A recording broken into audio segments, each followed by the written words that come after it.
Hi, everyone. I'm Keri Stevens at the University of Texas at Austin. I also grew up in rural Texas, actually on the Clear Fork of the Brazos River. Well, 1978, my house had 5 feet of water in it for 3 weeks. I do the research that I do because I'm a flood survivor.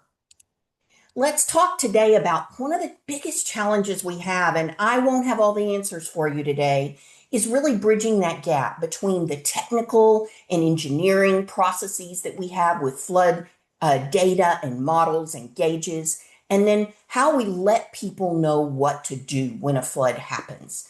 That communication project and problems and things like that, those are the things that my team has been working on for the last decade. And we've been funded by groups like the National Science Foundation, the Water Development Board, and also the General Land Office. You know, some types of disasters, and the one I think of immediately is tornadoes, they have one set of instructions. You know, tornadoes come in, you hear a siren, you go underground, or you go to the innermost part of your house, jump in a bathtub, throw a mattress on you. Flash floods, they really vary.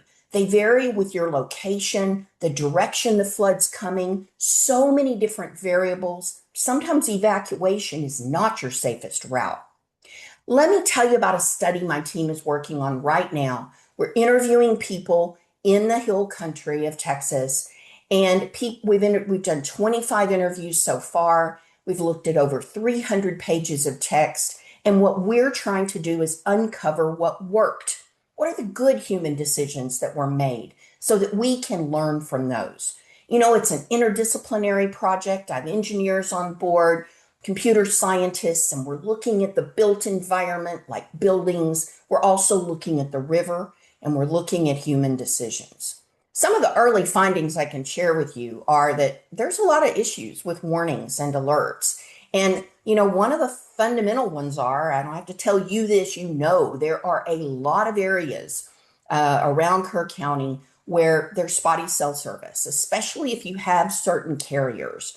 The timing can really affect how alerts go out.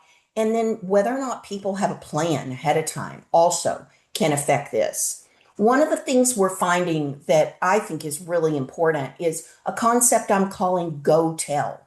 If you are safe and in a different area, contact someone you know and tell them, hey, have you looked at the alerts? Are you watching the weather? Pay attention because people trust people that they know. Local knowledge makes such a difference. Many of you have shared with me, you go down on the river and you listen. You know what's normal. But visitors and newcomers to the area, they lack that local knowledge.